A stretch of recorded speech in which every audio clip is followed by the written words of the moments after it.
Hello, আসসালামু আলাইকুম। Visa editor থেকে মহিউদ্দিন আরও একটি চমৎকার তথ্যবহুল ভিডিও নিয়ে হাজির হয়েছি। আজকে আমরা যে দেশের ভিসা ব্যবসা জব নিয়ে কথা বলতে বলবো সেটি হলো আপনার নিউওয়ে, মানে আপনার এই নিউজিল্যান্ডের একটা পাশেই দ্বীপ।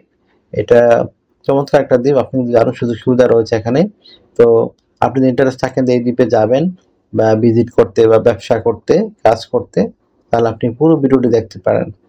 এই দ্বীপটা আপনার নতুন দ্বীপ, তবে এটা মানে চমৎকার সম্ভাবনা রয়েছে আপনার। বিশেষ করে লোক সংখ্যা খুবই কম, প্রশান্ত মহাসাগরে অবস্থিত। এটার উচ্চারণ হয় নোয়ে, মানে এই জন্য নিউয়ে নাম দেওয়া হয়েছে। তো এটাকে বলা হয় কোরাল রিফ। এই ক্লিফ ও ট্র্যাক রয়েছে প্রচুর, প্রকৃতি মানে অটুট রয়েছে এখানে। মানুষ খুবই কম এখানে, তো মানে মাত্র কয়েক হাজার লোক সংখ্যা। আর এখানে আপনার আয়তন হলো প্রায় 261 কিলোমিটার। তো বুঝতে পারছেন বাংলাদেশ একটা থানা এরকম, জেলার সমান এরকম একটা দেশ। তো এখানে কিন্তু আপনার দারুণ সব সুযোগ সুবিধা রয়েছে। আপনি গেলে হোটেল, ফ্লাইট, মানে এগুলো কাজ করতে পারবেন হোটেলে। তারপর আপনার বিভিন্ন ধরনের সুবিধা রয়েছে। তো আপনি ভ্রমণ বিষয়ে যান, যদি আপনি জব ম্যানেজ করতে পারেন তাহলে আপনি থাকতে পারবেন এই দ্বীপে। তো আপনি যদি ইন্টারেস্ট থাকেন যে আপনি এই দ্বীপে কাজ করবেন, তারপর থাকবেন, ব্যবসা করবেন, তাহলে করতে পারেন। আর এটা কিন্তু নিউজিল্যান্ডের সাথে অ্যাসোসিয়েশন রয়েছে, ফ্রি অ্যাসোসিয়েশন বলে এটাকে। তো আপনার হাজারের কম, রাজধানী হলো আলোফি। আর এখানে 14টা গ্রাম আছে এই দেশটিতে। এখানে অনেকাংশেই মানে পর্যটন, কৃষি, ন্যূনতম মানে এই যে শিল্প, এগুলোর উপর নির্ভরশীল। এছাড়া তারা মাছ ধরে জীবিকা নির্বাহ করে থাকে। তো এখানে যদি আপনি ইন্টারেস্ট থাকেন যে আপনি যাবেন, তাহলে আপনি পুরো ভিডিওটি দেখলেই সব কাজ করতে পারবেন। তো কিভাবে আপনি যাবেন, আশা করি আপনারা জেনেছেন এই দিকটি সম্পর্কে। এখানে যেতে হলে আপনাকে কিছু রুলস রেগুলেশন মেনে চলতে হবে। বিশেষ করে এই মানে আপনার মানে যে বিষয়টি হচ্ছে সেটি হলো নিউজিল্যান্ড, আপনার একটা অবশ্যই নিউজিল্যান্ডের ট্রানজিট ভিসা লাগবে। তো কারণ আপনি বাংলাদেশ থেকে সরাসরি কোনো ফ্লাইট নাই। তো আপনি যে ট্রানজিট ভিসায় যে পান নিউজিল্যান্ডের, এটা কিন্তু পাওয়া যায়, তো আমরা অনেকেরই করে দিছি।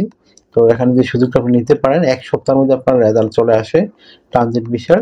তারপর আপনি বিমান টিকিট কেটে এই নিউজিল্যান্ডে যাবেন। নিউজিল্যান্ডের অকল্যান্ড থেকে নিউ সরাসরি ফ্লাইট রয়েছে।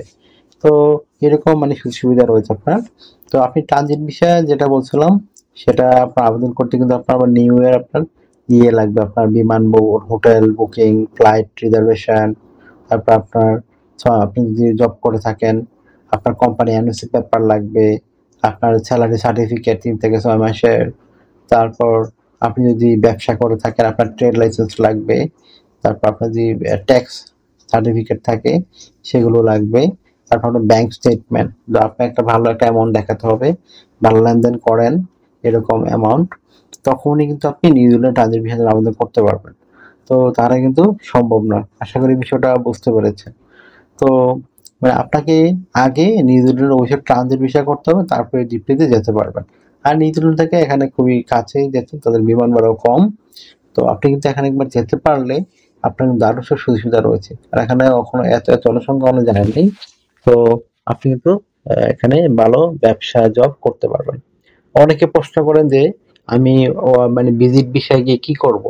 তো ভিজিট ভিসায় তো আপনি যেতে হবে, কারণ আপনাকে এখানে জব অনলাইনে আপনি, এটি বড় দেশ যে খোঁজ করে পাবেন। আপনি যখন স্থানীয়ভাবে যাবেন তখন কিন্তু অনেক জব অ্যাভেলেবেল রয়েছে, কারণ এখানে লোক সংখ্যা অনেক কম, কয়েক হাজার মাত্র। আপনারা কিন্তু দারুণ সুযোগটি নিতে পারেন। আশা করি বিষয়টা বুঝতে পেরেছেন। তো আর একটা বিষয় হলো কি, আমি যেগুলো বললাম সেগুলো আপনি কিভাবে রেডি করবেন। তো আপনার ব্যাংক স্টেটমেন্ট তো আপনার যখন জব করবেন বা আপনি বিভিন্ন ঘুরতে যাবেন, অনেকে বলে যে সাদা পাসপোর্ট আমি যেতে পারবো কিনা। হ্যাঁ, আপনার মেইন হলো আপনার নিজের ট্রানজিট ভিসাটা। তো ট্রানজিট ভিসাটা পেলে আপনি সাদা পাসপোর্ট দিয়ে দেবেন। অনেকে বলেন সাদা পাসপোর্টে ট্রানজিট ভিসা কি হয়? হ্যাঁ, অবশ্যই হয়। কেন হবে না? আপনার যদি স্ট্রং ডকুমেন্ট থাকে, আপনি তো নিউজিল্যান্ড থাকতে যাচ্ছেন না, আপনি যাবেন একটা দ্বীপে ঘুরতে, তো আপনার তো সমস্যা নেই। আর এখানে কিন্তু যেতে ভিসা লাগে না, মেইন হলো নিউজিল্যান্ডের ট্রানজিট ভিসাটাই। তো আশা করি বিষয়টা বুঝতে পেরেছেন।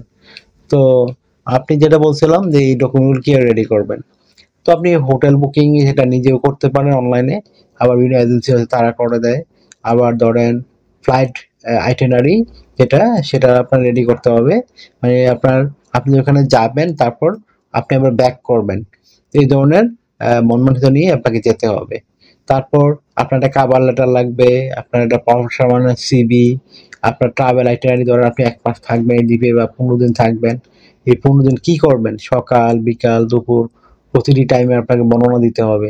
কারণ এগুলো আপনার এয়ারপোর্টে দেখাতে হবে। এয়ারপোর্টে আপনি এগুলো না দেখালে কিন্তু আপনাকে যেতে দিবে না। তারপর আপনি সাথে করে মিনিমাম $1000 নিয়ে যেতে হবে। 1-1.500 যত বেশি নিতে পারেন। আপনার ক্রেডিট কার্ড থাকবে, তারপর ডেবিট কার্ড। তারপর আরেকটা বিষয় হলো, আপনি কোম্পানি থেকে আপনার মানে জব করেন, কোম্পানির এনওসি পেপার লাগবে, আর আপনার স্যালারি সার্টিফিকেট, আর আপনি বিজনেস করলে অবশ্যই ট্রেড লাইসেন্স, 3 সার্টিফিকেট, আপনার বিজনেসের মানে বিভিন্ন ডকুমেন্ট থাকে সেগুলো লাগবে। তাহলে কিন্তু আপনি সহজেই যেতে পারবেন। তো আশা করি বিষয়টা বুঝতে পেরেছেন।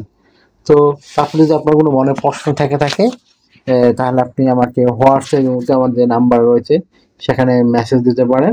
তাহলে কিন্তু আমি 100% রিপ্লাই দিয়ে থাকি।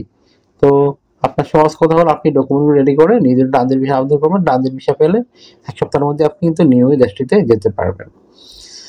তো আশা করি বিষয়টা বুঝতে পেরেছেন। তো আপনি যদি এই ভিডিওটি আপনার কাছে ভালো লেগে থাকে, আপনার কাছে তথ্যবহুল মনে হয়, তো অবশ্যই দয়া করে ভিডিওকে লাইক করে দিবেন। কারণ এগুলো আমাদের অনেক কালেকশন মানে কষ্ট করে কালেকশন করতে আপনাদের জন্য তথ্যগুলো। তো আপনারা একটা লাইক দিতে কিন্তু একটা বাটনে ক্লিক মারলে হয়ে যায়। আশা করি বিষয়টা বুঝতে পেরেছেন। আর আরো কিছু জানতে হলে অবশ্যই ভিডিওতে কমেন্টস করবেন, আমি কিন্তু রিপ্লাই দিয়ে থাকি। আর আপনারা অনেকে আমাকে অনেক কল দেন, ফোন দেন, আসলে ভাই আমরা চাইলেও রিসিভ করতে পারি না, এত পরিমাণ কল আসে। তো দয়া করে আপনি আমার সাথে কাজ করতে চাইলে, ইন্টারেস্ট হলে অবশ্যই আমাকে হোয়াটসঅ্যাপের মধ্যে মেসেজ দিবেন। তাহলে কিন্তু আমি 100% রিপ্লাই দিয়ে থাকি। তো আশা করি বিষয়টা বুঝতে পারেন। আর আপনারা যদি আমাকে বেশি বেশি সাপোর্ট করতে চান, অবশ্যই আমার ভিডিওগুলো বেশি বেশি শেয়ার করে দিবেন। আর আর এই ডকুমেন্টগুলো যদি আপনারা নিজেরা করতে পারেন তাহলে সমস্যা নেই, করতে পারেন। আর যদি না করতে চান, আমাদের সাথে কন্ট্যাক্ট করতে চান, তো আমাদেরকে মেসেজ দিতে পারেন। আমরা কিন্তু এগুলো রেডি করে দিয়ে থাকি। আর আমাদের ক্লায়েন্ট কিন্তু অলরেডি এইসব দেশে যাচ্ছে। তো আপনারা কিন্তু এই সুযোগটি নিতে পারেন। তো আশা করি বিষয়টা বুঝতে। আর আমরা কিন্তু আপনার ধাপে ধাপে কাজগুলো করে থাকি। কারণ আপনাকে প্রথমে বলবো যে আমরা এত লাখ টাকা লাগবে, হবে না। আগে আপনাকে নিউজিল্যান্ড ট্রানজিট ভিসার জন্য আবেদন করে দিব। যদি এটা হয়ে যায় তখন আমরা বাকি কাজ করি। তো আশা করি বিষয়টা বুঝতে পারি। তো আপনাকে ধাপে ধাপে খরচগুলো করতে হবে, তাহলে কিন্তু আপনি সহজে মুভ করতে পারবেন। আর এই দেশগুলোর দারুণ সম্ভাবনা, দারুণ উন্নত। আর নিউ ইয়ার যদি আপনি পাসপোর্ট পেতে পারেন, আপনি কিন্তু নিউজিল্যান্ডের পাসপোর্ট পাবেন। তো একটা বিষয় রয়েছে। তো আশা করি বিষয়টা বুঝতে পেরেছেন। তো আপনারা যদি এই সুযোগগুলো নিতে পারেন। আর আপনি সৌদি আরব যখন যাবেন বা মালয়েশিয়া পালিয়ে যাবেন, তখন কিন্তু আপনার অনেক টাকা খরচ হয়। আপনারা কাজ করতে পারেন। এই দেশগুলো তো উন্নত দেশ, এই সুযোগগুলো আপনারা নিতে পারেন। তো ভালো থাকবেন, take care, good bye, tata. কথা হবে আগামী কোনো ভিডিওতে আবার।